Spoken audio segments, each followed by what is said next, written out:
Futurecasting in medicine.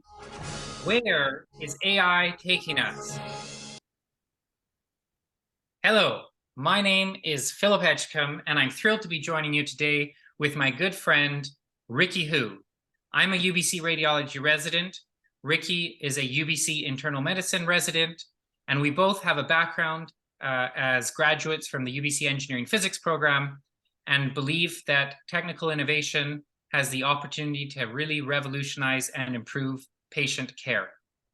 Now, Katie Wiskar is a friend and a colleague of ours, and the same is true, I'm sure, for many of you. And when she tapped us to do this talk, we asked her, well, what part of AI in healthcare do you want us to talk about? And as she explained it, she said that many of us get stuck in the daily grind of medicine and don't have time to look ahead and think about what kind of big changes might be possible in the future. And specifically, she wants people to feel excited and inspired about what the future of AI in healthcare could look like, or worried. I don't know. You and Ricky will tell us. So we invite you to join us as we stare into our crystal ball and try to elucidate what the future of AI in healthcare will look like. So I've been an AI engineer for almost 10 years now, and it does feel like crystal ball sometimes. A lot of exciting ideas are thrown, giving big promises of what might happen in the future, but I am cautiously optimistic. We do have some evidence that AI can improve our workflow. It can find new patterns in diagnostic data. It can automate menial tasks. Imagine AI automating all your discharge summaries or your past medical histories.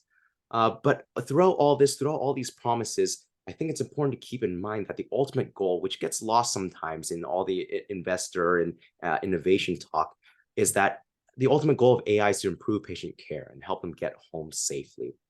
So it does feel like sometimes on the image on the left, where there are a lot of innovators, entrepreneurs, investors, engineers, researchers, advertising these big ideas that can revolutionize the way we change practice with these amazing accuracies. But ultimately, the physician is the gatekeeper of AI.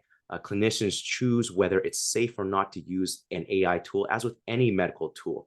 So we hope in this talk, we can give you some takeaways to develop that insight and for you to find useful in assessing AI in the future.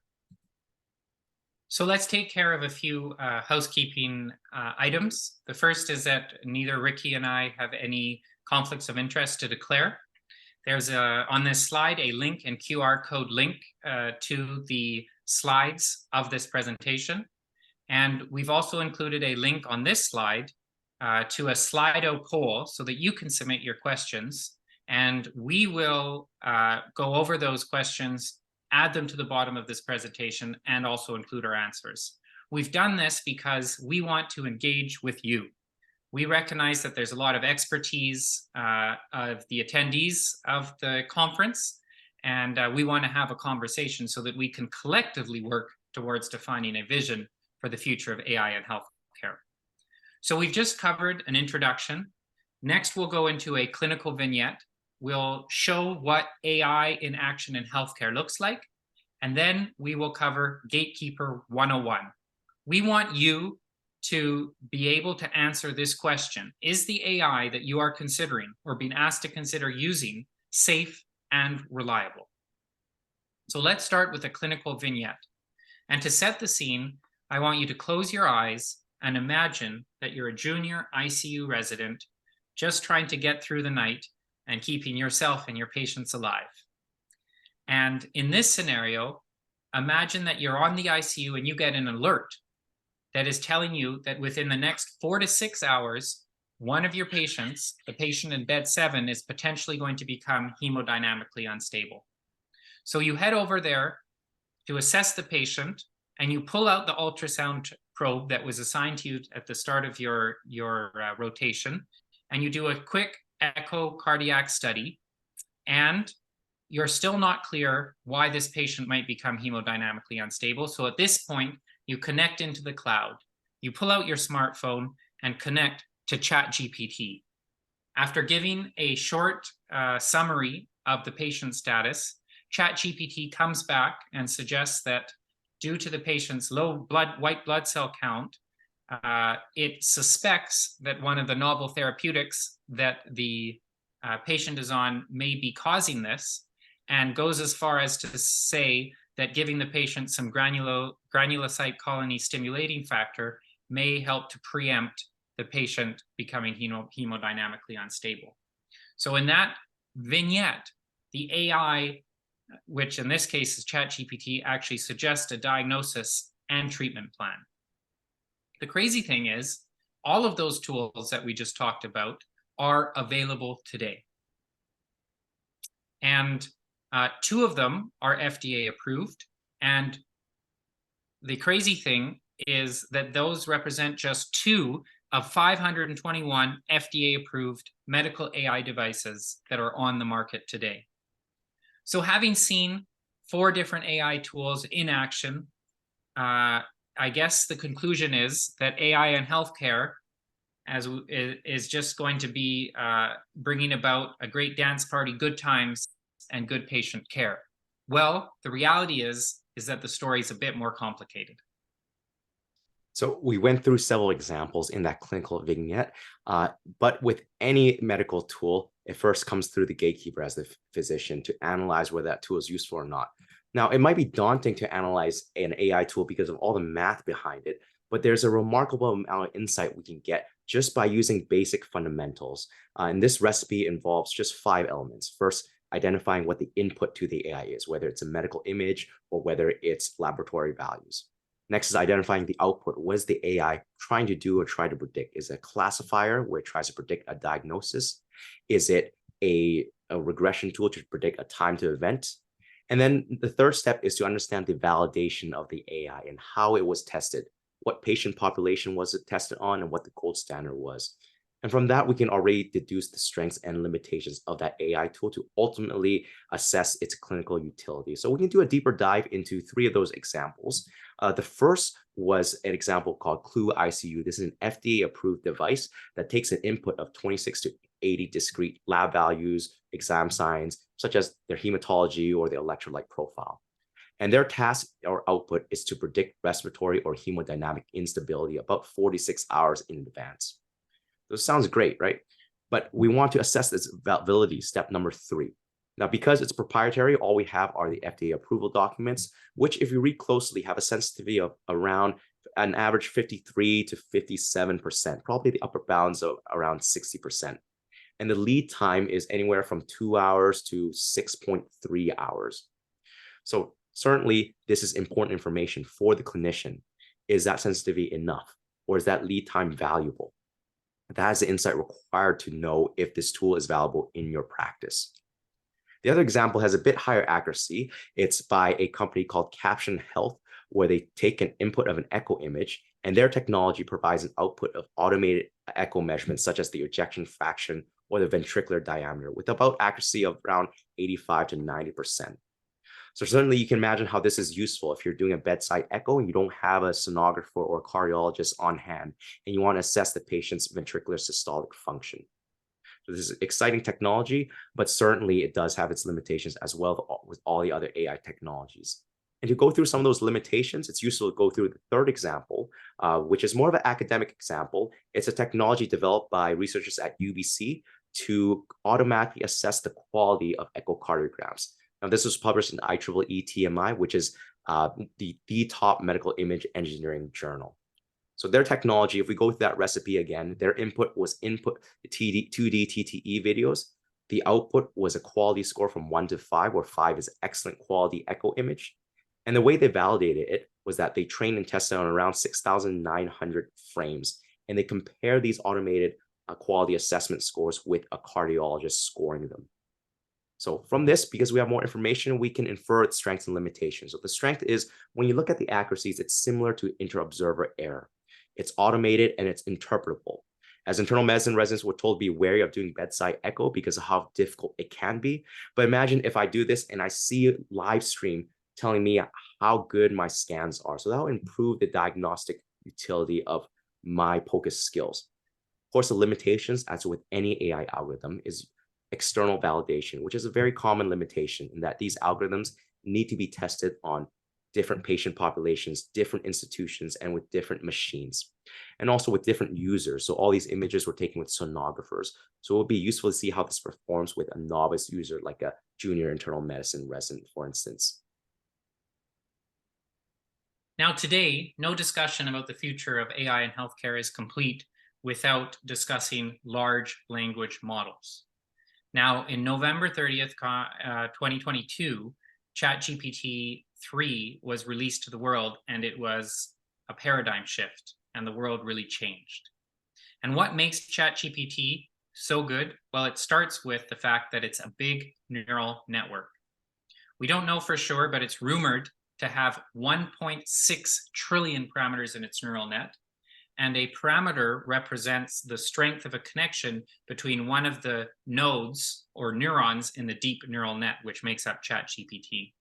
And just for some context, the SOFA score has 6 nodes and 6 equally weighted parameters to give an output. So imagine what can be done with 1.6 trillion parameters. Now, the ChatGPT is new on the scene. It hasn't been around for more than a year. And so what will ChatGPT mean for medicine? And the answer is we still don't know. But to give us some insights about the future, I've turned to a book called The AI Revolution in Medicine. And the authors of this book had 6 months to test drive GPT-4 and its precursor before GPT was released to the world. And specifically, they explored its possible medical use cases. One of the authors, Dr. Cohan, who is a pediatric endocrinologist, famously said, "How well does the AI perform clinically?" And my answer is, I'm stunned to say, better than many doctors that I've observed. And why did he make this comment? Well, his ChatGPT experiment started when he asked ChatGPT about a consultation that he had for a full-term 18-hour-old baby with hypospadia, small penis, and no palpable testicles. Now, what I'm going to show you next is the actual ChatGPT answer to the queries that Dr. Cohan put to it. I won't read it through in its entirety. You can do that. You can pause and read it if you so choose. But what I'll do is give you a flavor of what ChatGPT could do. So when asked about this baby, ChatGPT came back with a pretty comprehensive differential diagnosis. And when Dr. Cohan gave it some additional information about the ultrasound of the baby's abdomen having no uterus, as well as sharing some hormonal levels, ChatGPT was able to update its differential diagnosis and ultimately suggest that the newborn likely has an 11 beta hydroxylase deficiency, and then go so far as to suggest further diagnostic workup and come up with a management plan, which included started glucocorticoid therapies. Dr. Cohan explained that in real life, genetic testing did in fact reveal a genetic mutation in the gene for 11 beta hydroxylase, and he had just watched GPT diagnose a disorder that is so rare that it affects fewer than 1 in every 100,000 babies. I mean, wow. That is quite something to behold and quite something to sit with. Now, it's not just one-offs. This is a picture of Dr. Vivek Natarajan, who was recently interviewed on AI Grand Rounds, a New England Journal of Medicine AI podcast. And he was being interviewed partly because he was the senior author on a paper titled Towards Expert Level Medical Question Answering with Large Language Models. And in that paper, he had reported that Med-PaLM 2, a large language model with medical domain fine-tuning, had scored 86.5% on a multiple question series that was meant to simulate USMLE style questions. And in just 3 years, we've seen large language models go from being absolute laggards, scoring 33% on USMLE style questions, to doing exceedingly well, passing the exam with flying colors with a score of 86.5%. And so, in Dr. Cohan's words, he realized that we had effectively met an alien agent, and it seemed to know a lot about us, and I could not decide if it should be given the keys to our planet or sealed in a bunker until we figured it out. And his conclusion, though, was that for the foreseeable future, GPT-4 cannot be used in medical settings without direct human supervision. And the primarily reason for that is that throughout the experiments that he did with with GPT-4, is that we've encountered times when it produces wrong answers. It will do something such as hallucinate and not even give any indication that it's hallucinating. One excellent example that Dr. Cohan shared of this was he asked ChatGPT to summarize a patient encounter that had occurred where ChatGPT ingested the dialogue that had occurred between the doctor and patient. Now, ChatGPT did an excellent job at providing a summary, but at one point it inserted that the BMI of the patient was 32 or something like that. And that was a pure fabrication and hallucination. At no point in that patient interview had the BMI been revealed. And so those kind of little factoids can get introduced into the patient record if there isn't direct human supervision to make sure that ChatGPT isn't hallucinating and making things up. And so how can we engage with ChatGPT for healthcare? Starts with trying it out, learning about prompt engineering, which is effectively strategies for asking questions to ChatGPT such that you can put it through all of its paces, and then help to find its limitations, because we still don't know what those are. And that's something that physicians are going to have a key role in defining. Now, one of the interesting studies that was done looked at a comparison of physician and AI chatbot responses to patient questions posed on Reddit. And the conclusion of the paper was that the chatbot responses, in this case ChatGPT, were preferred to physician responses in 78.6% of the time. I mean, that is quite interesting in that it illustrates that large language models aren't just about the statistics, in that they can teach us how to be empathetic and engage with patients in a thoughtful manner as well. So now we've gone through several examples, and they are examples of AI achieving some incredible tasks. I'm sure we all infinitely excited if ChatGPT could auto summarize our discharge summaries for us, but we're not there yet. And a big reason why is we need to do this safely, and physicians are the gatekeepers to using these tools in medicine. So we've highlighted some strengths of AI. I want to highlight some limitations as well, shared across many different AI applications. I'll do this with this motivating example. Imagine you're learning how to drive. You've never driven in the rain before. This is your first day in the rain, and you see this picture. What do? Do you stop or do you go? For humans, this is trivial. We know that even though those red lights are blurred, that's a stoplight in the top right, and those are bright lights in front of us.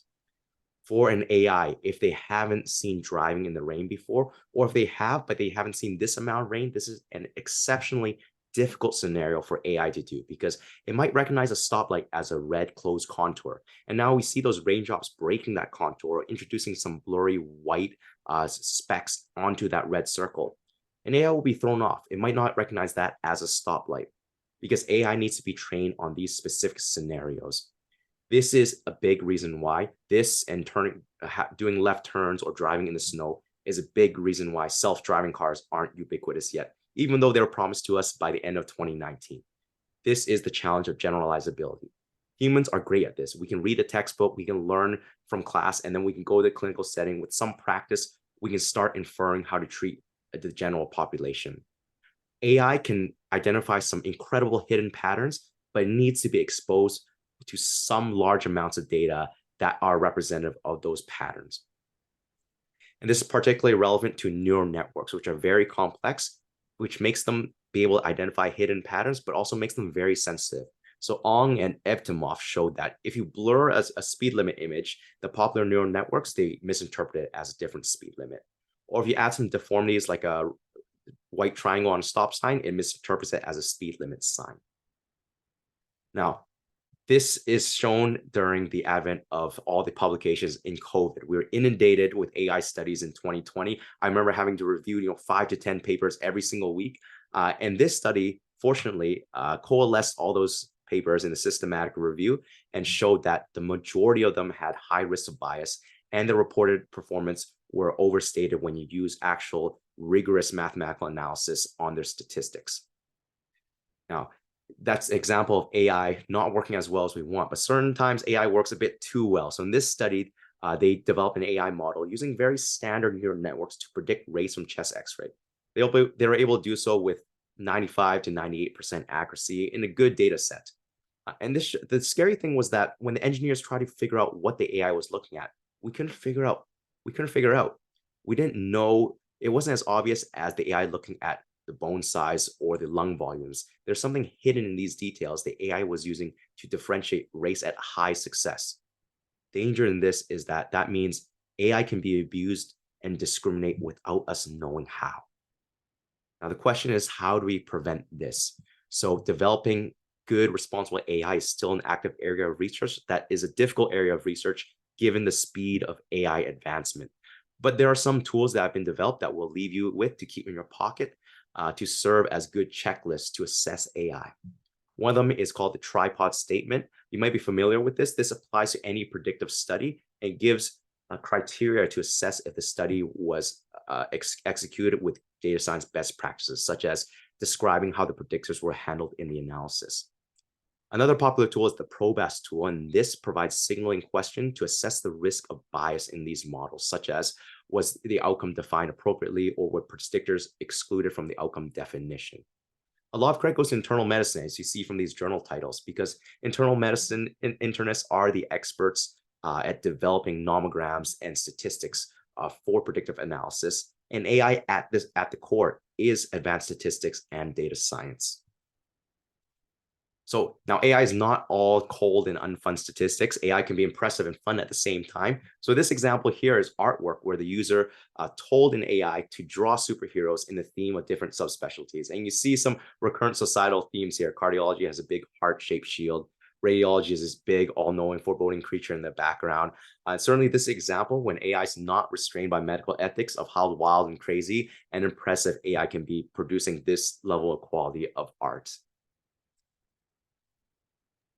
So, in conclusion, clinicians are the final gatekeepers for the use of AI in healthcare, and we need to take that responsibility seriously. During this presentation, we shared an ICU clinical vignette where AI played an integral role in patient care. We reviewed a paper which showed that a large language model got 86.5% on USMLE style questions. And finally, we shared some key principles which we can use when assessing new AI tools. And we are certain that you'll be flexing that AI assessment muscle more and more in the future. So I'll leave everyone with this final mantra that I strongly believe in, and a lot of AI engineers in medicine share this mantra, which is that we don't believe AI is replacing physicians anytime soon. But physicians that use AI effectively can push the gold standard further, especially if these physicians are well educated and well versed in using AI safely and responsibly.